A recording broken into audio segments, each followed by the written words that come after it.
Well, Colby, I guess first things first, the right foot there clearly had some ice on it, potentially broken. When did it happen? What's the update there? Yeah, it was compromising. Like the first or second round, I threw like a calf kick, and it landed on his knee, and I felt it just explode right away. So it's probably broken. I have to get an X-ray when I get back. But, I was fighting for something bigger than myself tonight. I was fighting for all the people that keep us free here in America, first responders, law enforcement, military.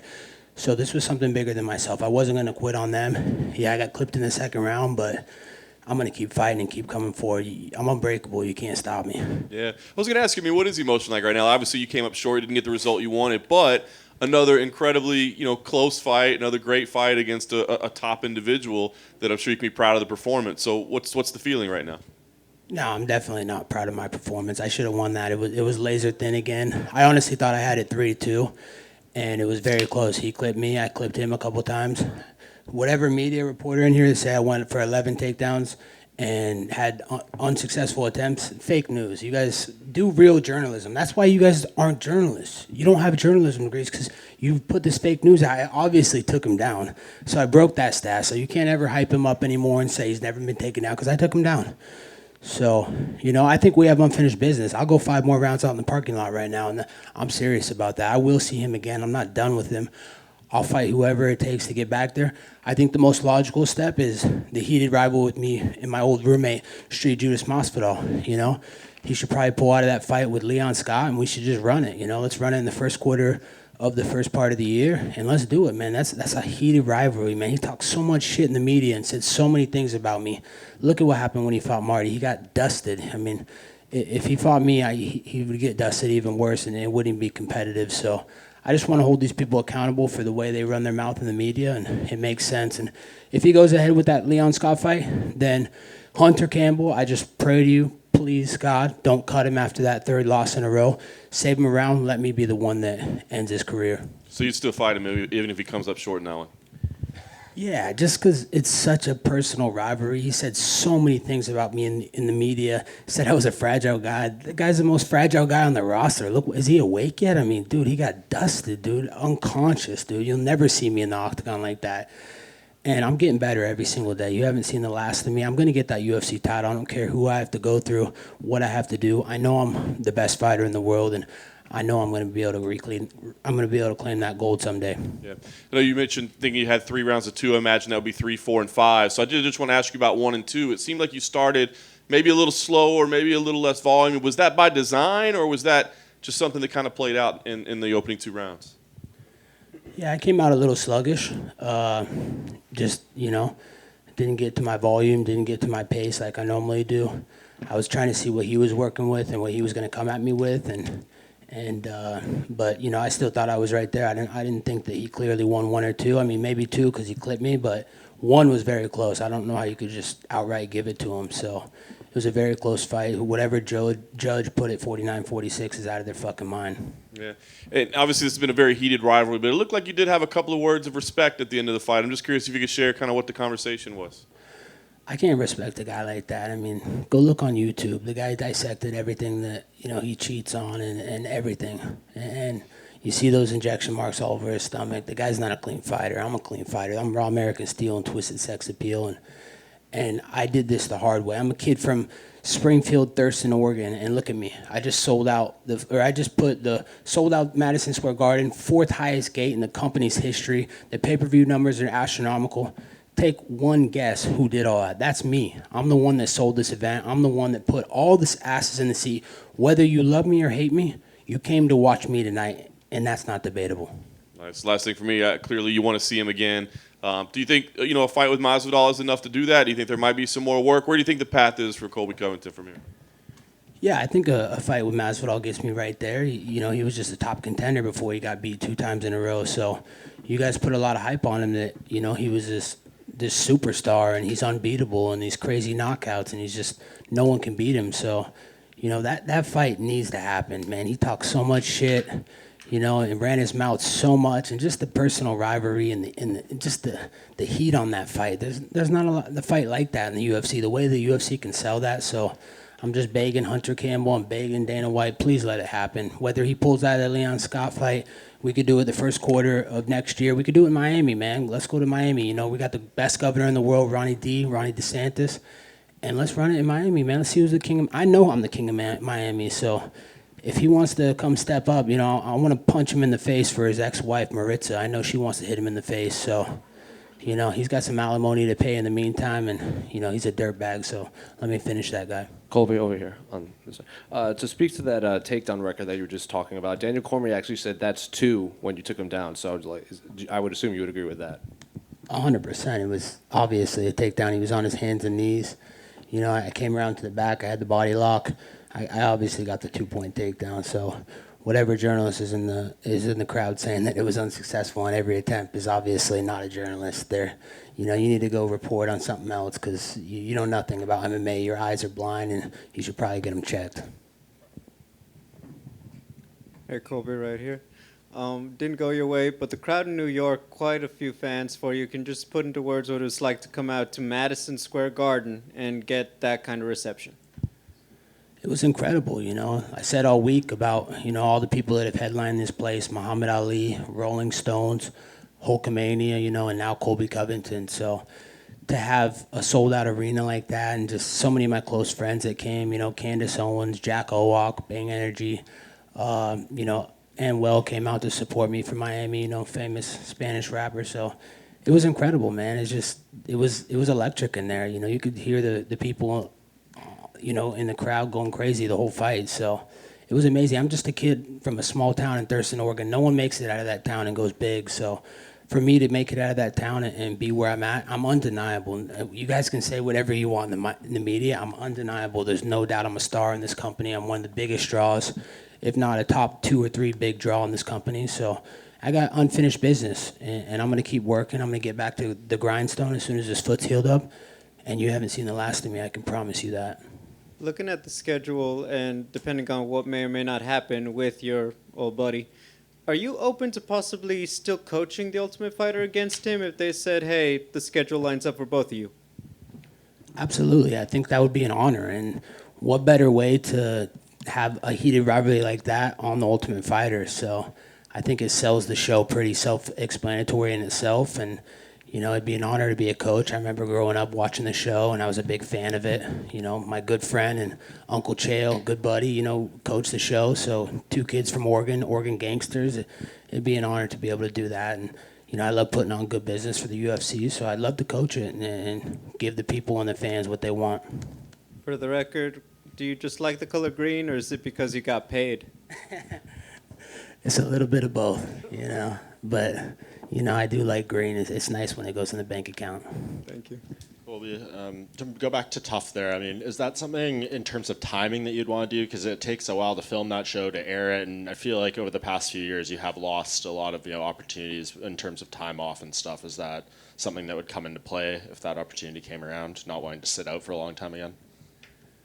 Yeah, you know, there's 2 sides of the spectrum. I don't want to sit out and keep wasting the prime of my career. I feel like I'm hitting my stride, and I'm getting better every day, you know. I got new good coaches, and Daniel Valverde, Cesar Carnero, Jonathan Lopez, Charlie Weiss. These guys are pushing me every single day, so I still keep seeing leaps and bounds and improvements in my game, and I know the best me and my full potential hasn't came yet. So the biggest thing is I'm a company man. I love putting on good shows for the UFC and selling, you know, tickets and shows and pay-per-views and everything. So if that's what the UFC wants, I'd love to deliver it for them and give them a good show and give the fans what they want, man. That show's been boring, man. There's no animosity. There's no heated rivalries. There's just guys are trying to fake these dramas and these storylines. So let's get a real storyline going with a guy I used to beat up every day in the living room, and let's sell this fight, man. The guy talked reckless.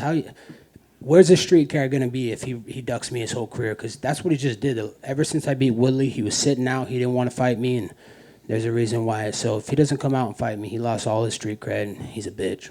And I guess if you do have a broken foot, that could, you know, fit in the time frame in terms of recovery, right? Or you could do the show while you heal up. Yeah, we could do the show while I heal up. I don't anticipate it being more than 4 weeks, 6 weeks at most to heal it. So I think the first quarter of next year is a good time for me to come back and fight. And hopefully it lines up for when he wants to fight again. And last thing from me, you set up media day in terms of the first fight. You didn't feel like your coaches at the time were giving you the correct advice between rounds. You mentioned the breathing thing and all that. How do you feel the feedback was and the directive you got tonight differed? Oh man, it was a completely different game plan, different coaching, and they just calmed me down, helped me to breathe, told me to keep my hands up. A couple of times I started getting a little reckless again and dropping my hands and smiling and deviating from, the game plan and the strategy, but they calmed me down. Cesar Carnero told me, hey, calm down, hands up. Daniel Valverde was reminding me, hands up, hands up. Let's not, start fighting emotional. Let's fight smart and let's get our hand raised. You're clipping him and you're catching him too, so just be fast. A couple of times in the fight, I was just using too much energy. I was trying to knock him out. I wanted to knock him out so bad, and I was swinging everything I had, but that wasn't working. When I was catching him, it was when I was being speed and timing and accurate and not loading up on my shots, just touching him and going back in. So, all the credit to, Cesar Carnero, Daniel Valverde, Jonathan Lopez, and Charlie Weiss. They had me at my best tonight. Hey, Chaos. Another fighter that you have beef with is Dustin Poirier. Obviously, he's fighting for the lightweight championship. You want to fight this guy. Can you ever see yourself going down to 155, or do you see yourself fighting him at 170 and he would come up? Yeah, I remember, that Louisiana swamp trash, Dustin Poirier. We used to step on the scale at our old gym all the time, and he weighed bigger than me. I was like 182. He'd be like 185, 188. So he's a bigger guy than me. I'm not scared to fight, guys at my weight. He's obviously scared to fight guys his weight. He has to cut all this weight to feel like he has an advantage over guys. So he's another guy that it makes sense for that fight. He talks so reckless in the media. How are these guys not going to be held accountable? He said, hey, it's on site. When I see Colby, it's on site. Dustin, name the site. Let's do it, man. Bring that little Jezebel of a wife. Bring that little kid you use as a prop. And let's get this going, man. I'm holding people accountable in the UFC. They're not going to be able to talk reckless and not be able to step in the cage. And if he doesn't want to fight, he loses his street cred too, and he's nothing more than Louisiana swamp trash. So not at 155. No, I don't feel like depleting myself and going through that struggle. It's not a hard cut for me at 70. It's really easy, but we could do something in the middle, 162 maybe, but I don't feel like cutting all that weight. I'd rather fight at my natural weight class and show the world that you don't need to cut weight to be the best in the world. You just got to show up and fight and prove that you're the best. Colby, when Kamaru was out here earlier, he referred to you, he sort of compared you to being the Frazier to his Ali. And I'm sure some people would take that as a compliment, but I can imagine you thinking that's not a compliment. Can you react to that statement, please? Yeah, that's definitely not a compliment, He's a cheating coward, I have no respect for that guy, He's obviously a cheater. He's cheated in multiple fights. I mean, he was holding my glove tonight against the cage. In the first round, I shot a takedown, and he went bomb twice to the back of the head. And, I think Dan Mergliata is top 3 best refs in the game, but I told him before the fight, I warned him, hey, do not let this guy hit me in the back of the head. And he did right away. If you go back and look at the footage, he clearly the back of the head. And when you hit someone in the back of the head, man, it definitely dazes you real quick. So, that caught me off guard. And just more tactics of him cheating. You'll never see me cheating or, trying to cheat. So it's just got an unfair shake again. But, I still think I got the job done. But I promise you ain't seen the last of me. Colby, 20 years from now, when we're talking to our kids and grandkids about the greats that have participated in sports here in Madison Square Garden, what are you going to tell them what Colby Covington did on this day at MSG, and how will we tell them to remember this fondly? The beautiful thing about, my performance and my body of work is I'm not the one that has to tell them. They can go look at the footage. They can go look at the tapes.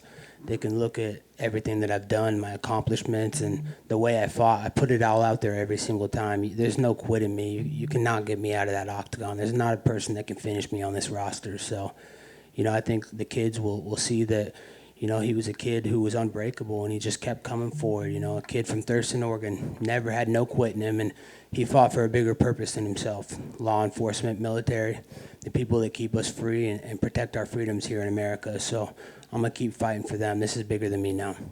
Tonight you used Kurt Angle's old theme in the WWF, and you seemed to get a kick out of the chant that people were associating with that theme song. What was going through your mind when they were chanting that, man?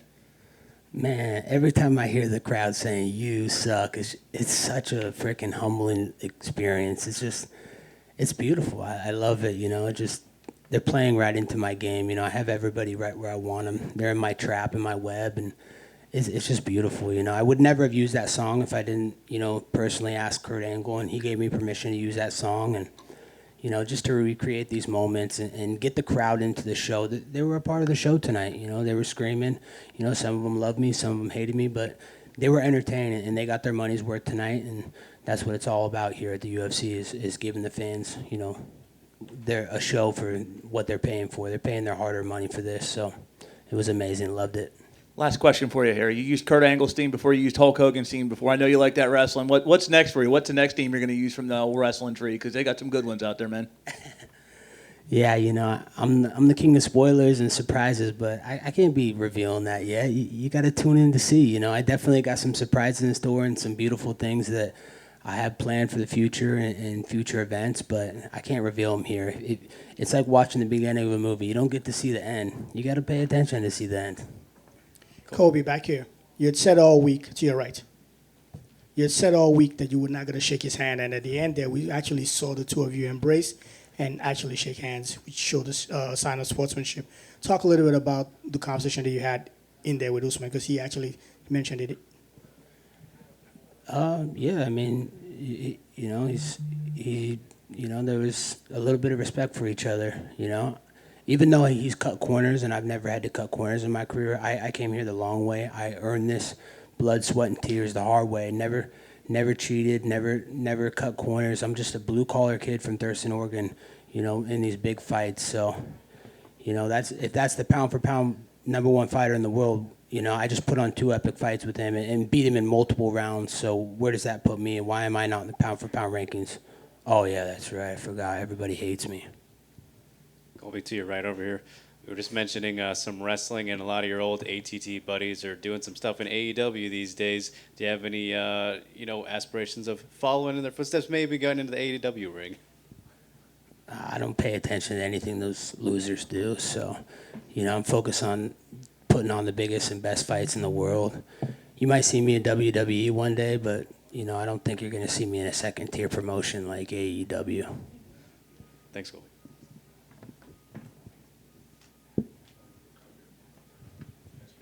Thanks, guys.